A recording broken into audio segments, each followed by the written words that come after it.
Débrief avec Diaguely Capara. Bonsoir. Bonsoir. Félicitations déjà pour ce superbe combat.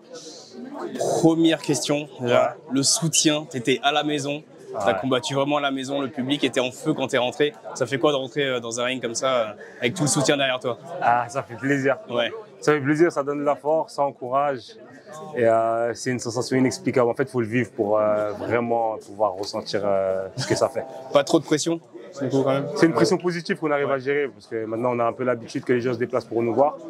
Donc il y a une pression, mais c'est une pression qu'on sait gérer, c'est une pression positive. Bon, l'issue de combat, c'était pas celle que tu imaginais, j'imagine. Combat très disputé. Qu'est-ce qui s'est passé au premier round quand tu as pris ce. Alors je me rappelle avoir pris un genou. Ouais. Après, je me rappelle plus de rien. D'accord. Ouais. Après, dans les vestiaires, je regardais ce qui s'était passé et je me rappelais même plus enfin, je me rappelle même plus du tout de la fin du combat. Je sais pas comment j'ai fini le combat. En fait. Ouais, t'as montré du cœur, on t'a senti vaciller. Ouais, là, c'était vraiment, j'étais en mode survie jusqu'à la fin du fight. Automatisme. Ouais, on voit que ça a bossé et que ça a bien bossé. Pour nous, tu prends le deuxième round quand même. T'es bien revenu au deuxième. Ouais. C'est quoi les mots du coach entre les rounds, entre la fin du premier et le deuxième? La vérité, même ce qu'il me disait, je me rappelle pas. Je me rappelle un moment, mon coach il me dit de mettre la jambe avant sur le jab, mais j'étais dans le gaz, j'étais vraiment dans le gaz. C'est-à-dire qu'il pouvait me donner des indications, mais le corps il ne suivait pas. D'accord. Voilà, donc, premier round, t'as pas survécu après le premier round. On va se dire, tu prends beaucoup de coups quand même au troisième round. C'est la gestion de la distance où tu as eu le plus de mal ou c'est quelque chose d'autre qui t'a gêné dans le combat? En fait, il faut savoir que moi, je mets beaucoup de temps à rentrer dans le fight. Ouais.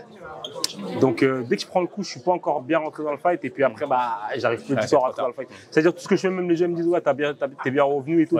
Je sais pas comment je suis revenu parce que je me rappelle pas du tout. Mais je sais pas ce que j'ai fait. J'étais vraiment à côté. C'est dommage. Je suis très déçu de perdre à domicile devant la famille. Ouais. Mais c'est comme ça, c'est le sport. Il y a des jours avec, il y a des jours sans. Et là, aujourd'hui, on va dire que c'était un jour sans. Après, on parle de peut-être une erreur d'arbitrage, de m'avoir fait repartir après les coups, mais c'est comme ça. Voilà. Ok, donc pas trop déçu et on retourne au charbon. Tu as montré du cœur en tout cas. Ouais. C'est quoi la suite pour toi sur les prochains combats? Est-ce que on va se reposer un petit peu, on va soigner les blessures et puis après on va retourner au charbon. On va pas s'arrêter sur une défaite. On prend le positif de ce qu'il y a dans ce combat, s'il y en a un petit peu quand même. Et puis voilà, on va corriger ce qu'il faut corriger et puis on y va. Toujours au Glory? Toujours. Ok. Merci beaucoup Diaguely. Merci à toi. Bonne soirée. Merci. Salut Cyril. Bon, merci pour ce débrief pour la bagarre. Donc on revient sur ton combat au Glory. Pas l'issue que tu attendais. On a eu l'impression que tu as du mal à rentrer dans ce combat. Tu peux nous dire s'il y a eu un problème dans ta prépa ou dans ton échauffement? Alors, je dirais pas qu'il y a eu un problème dans ma prépa. En fait, t'as résumé. J'ai eu du mal à rentrer dans le combat. J'ai été touché un peu d'entrée par le direct, mais c'est pas tant ça. Alors, est-ce que c'est parce que je ressortais d'une grosse prépa d'un 5x3 avant et donc la motivation était peut-être moins là? J'en sais rien. Ou est-ce que c'est tout simplement parce que le changement de poids, le fait d'avoir perdu, d'avoir fait pour mon premier cut, ça m'a pris un peu de jus, d'énergie, quoi. Ouais. Je sais pas, mais effectivement, en fait, c'était pas un manque d'énergie parce que tu vois, mon adversaire a eu des passages à vide et j'ai pas saisi les opportunités pour accélérer. C'est comme un manque d'engagement. D'accord. Ouais. On dirait que tu as démarré comme si c'était un 3x5 un peu en le laissant venir. On sentait que tu avais des opportunités, mais effectivement, qu'est-ce qui t'a gêné le plus dans le jeu de ton adversaire? Franchement, ce qui m'a gêné, c'est que moi, je m'attendais à ce qu'il soit beaucoup plus brouillon par rapport à ce que j'avais vu de lui. Et au contraire, en fait, je l'ai trouvé beaucoup plus propre et ordonné que ce que j'avais en tête. Et en fait, il m'a touché avec son direct du bras avant, ce que je m'attendais pas du tout sur la première reprise. Et voilà, après, je sais pas ce qui m'a gêné spécialement. C'est plus moi face à moi-même qui ai perdu. Après, donc lui, il a gagné, bravo. Effectivement, le bravo qui touchait. Entre les rounds, c'est quoi le conseil d'Arnaud qui te donne entre les rounds pour réajuster? Le conseil justement, c'est ce qu'il me disait. Il me disait le bras avant passe bien. Ouais. Il faut que tu passes ton bras arrière derrière. Ça va faire la différence. Et voilà. Et j'ai eu du mal à le faire parce que je pense que j'étais trop sur le reculoir. Et même si je bloquais ses attaques, etc. Du coup, j'étais trop dans un style défensif, je pense. Ouais. Est-ce que sur l'issue du combat, est-ce que c'était la surprise ou tu t'attendais Non, je vais à pas avoir assez performé, donné pour... Non, honnêtement, comme j'étais déçu de moi, j'ai même pas cherché à me dire est-ce que je touche plus, Alors effectivement, si tu regardes, je pense que je touche plus souvent, mais l'attitude, tu vois, qu'il a proposé dans le combat, il mérite la victoire, même si il était marqué, etc. Donc je pense que c'est bravo à lui. Okay. La suite, c'est Glory pour toi ou Ouais, la suite, c'est Glory. On a plusieurs combats dans le contrat, donc il va y en avoir d'autres. Voilà. Hein. Okay. Top. Merci Cyril, et quand tu veux, tu viens à la bagarre pour un plus gros, long et gros débrief. Merci la bagarre. Beaucoup. À plus. Merci. On est avec Kevin Oumar, il recharge, vous voyez, après son combat de malade. C'est important. Merci de cette interview, des débriefs à la bagarre. Kevin, combat de malade, t'as montré un cœur de fou. C'est quoi tes premières réactions juste après ce combat? Première réaction, je suis assez content de mon combat. Forcément, j'aurais aimé gagner. Maintenant, voilà, je me suis attaqué au meilleur de la catégorie un peu sur la planète. Donc forcément, il est numéro 2, je crois. Là, il veut combattre pour la ceinture. Il veut combattre pour la ceinture poids lourd. C'était un très très gros challenge. Maintenant, je suis un combattant, donc j'avais envie de relever ce challenge. Et je pense pas que j'ai été ridicule. Il était meilleur que moi, mais je pense que j'ai quand même montré de belles choses et je suis quand même content de moi. Ouais. J'ai pas eu de grosses blessures, tout va bien, donc c'est le principal pour moi. Ouais. Tu as senti sa puissance dès le premier round. Tu as survécu au premier round, franchement c'était dès le premier round de malade. C'est quoi le conseil d'Arnaud à la fin du premier round, entre les rounds, pour adapter la stratégie? La stratégie, c'est déjà de bien lever les bras et de le choquer, parce que même s'il m'avait touché, il était quand même aussi fatigué. Ouais. Et le coach l'a vu. Après, je veux dire, là maintenant à chaud, je ne retiens pas tout ce qui m'a été dit entre les rounds, mais je me rappelle vraiment qu'il m'a dit qu'il était fatigué et qu'il fallait lui rentrer dedans. Et c'est ce que j'ai essayé de faire. Sur le deuxième, je pense que j'ai repris un petit peu plus le dessus que par rapport au premier round. Et après, sur le troisième, il a réussi à me toucher et vous avez tout vu ce qui s'est passé. C'est quoi le plus dangereux? Parce qu'on a vu, il faisait des coups de genoux de sauter, il avait aussi de bons uppercuts. Toi, tu as essayé de casser la distance et c'était une bonne stratégie dans le deuxième. Tu es bien revenu par rapport en cassant la distance. C'était quoi le plus dangereux que tu as vu chez lui? Le plus dangereux, c'était ses bras. On savait qu'il allait taper très fort avec les bras. Maintenant, voilà, j'essayais de bloquer et de remiser. À un moment, il y a eu pas mal de séries de coups de genoux, mais je les ai tous bloqués. J'ai pas bien bloqué et bien encaissé. Le coach me disait vraiment d'attraper au niveau du clinch. Et voilà, ma priorité déjà, c'était de ne pas prendre de dégâts et ensuite le toucher. Donc voilà, j'ai réussi à bien défendre ses coups de genoux en clinch, même s'il il enchaînait, mais ça allait. Donc vraiment, ce qui a été dangereux pour moi, c'était ses points. Il a essayé de mettre des high kicks, je crois, à plusieurs reprises, mais pareil, je les ai vus venir, donc ça allait. C'est plus ses points qui étaient dangereux. Est-ce que ça t'a pas sorti un peu du combat, son attitude de se taper dessus, de donner sa tête Non, du tout, parce qu'encore une fois, on s'était préparé et on savait qu'il le faisait. Et au moment où il l'a fait, je me suis dit ok, c'est-à-dire que je t'ai touché en fait. Donc pour moi, au contraire, je me suis dit ok, je t'ai touché, vas-y, on repart. Aussi simple que ça. Bon, c'était une petite escapade au Glory en kickboxing. On espère te revoir en MMA bientôt quand même. J'espère aussi, on verra. De toute façon, on va voir avec les coachs ce qu'on fait, si on continue en kickboxing, si on retourne en MMA, on verra ça avec les coachs à la salle. Okay. Justement, à la salle, dernière question, Hatch Academy, on a vu, il y a eu beaucoup de représentants de la Hatch ce soir. Donc grosse école de pied-point aussi. Malgré, en même temps aussi, en plus que le MMA. Tu trouves du niveau et de l'opposition à la Hatch? Comment? Tu trouves du niveau et de l'opposition à la Hatch? Bien sûr, il y a énormément de niveau. Il y a des très bons coachs, donc forcément on est super bien encadré et on travaille bien. Franchement là-dessus, j'ai fait une super préparation. Un peu courte parce que forcément j'ai accepté ça, je crois que c'était il y a un peu plus d'un mois, 5 semaines il me semble, en plein ramadan.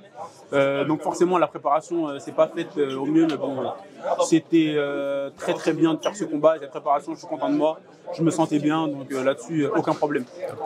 Merci Kevin, merci pour les émotions, bravo pour le cœur que tu as montré. À très bientôt et tu le sais, quand tu veux à la bagarre. Avec plaisir, merci. À bientôt. Yes.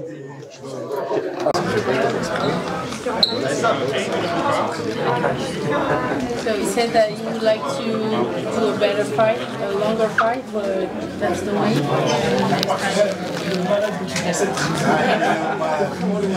That's a good answer.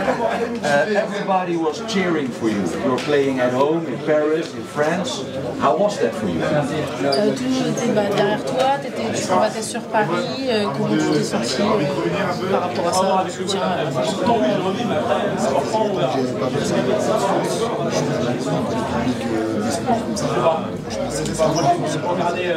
He said that it was a long time without fighting in France, and he was so happy that everybody was behind him to support him, and he was so proud of it. Okay, good answer. Before we look into the future, let's look back. You fought against the king of kickboxing, Rico Verhoeven. You know the name. I see you looking at me. What did you think of that match? Avant de regarder dans le futur, aller voir dans le passé, par rapport à ton combat face à l'adversaire qui vient de te citer, comment tu t'es senti par rapport à ça, qu'est-ce que tu en as pensé? J'étais hyper déçu parce que j'étais trop stressé, ça m'a marché dessus. Et j'avais prouvé à tout le monde aujourd'hui. C'était vraiment sur le ring. He was so stressed for the fight, and he was like not happy of him because that everybody saw that he is What did you thought of Rico Verhoeven as a champion? Qu'est-ce que tu penses de en tant que champion?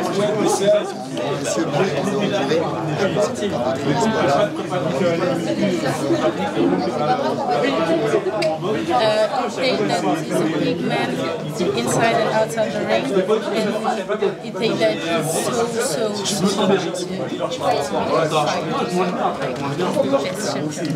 Does he want to rematch? Est-ce que tu aimerais bien te combattre? Bien sûr, je veux les meilleurs. Of course, I would like to box in the best, and I want the best. Where is he from in France? Very curious. Tu viens d'où en France? Ils sont curieux. Je suis de Vieux-Condé, c'est It's from Vieux-Condé, that's a little city in the north of France. Top of the France. In the north. Yeah. In the north of France. I'm going to ask you, my friend, what's next for you? The future. Who do you want to fight next? Il demande c'est quoi ton futur, qui t'aimerais combattre après.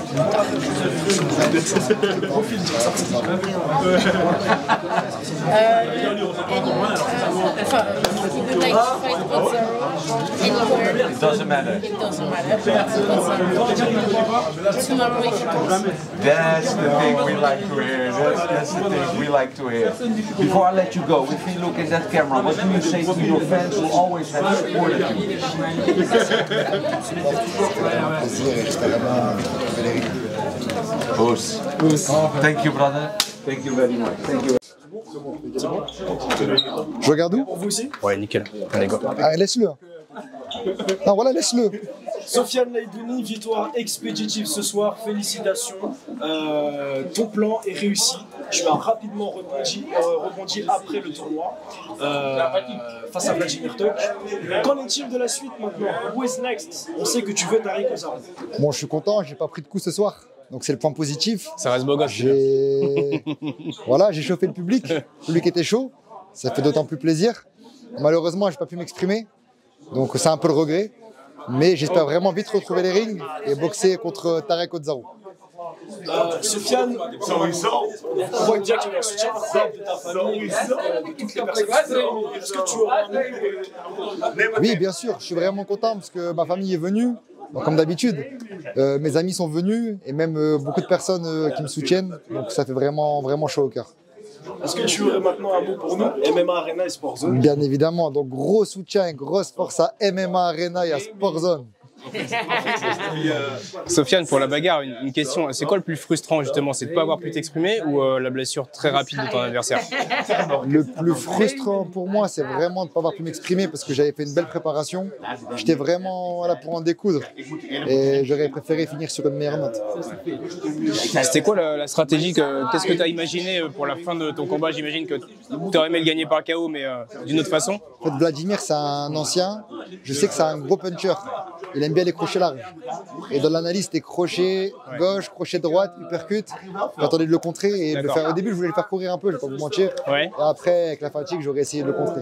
Mais bon, il a de l'expérience, donc quand je dis bien essayer, j'aime pas trop les pronostics et voilà.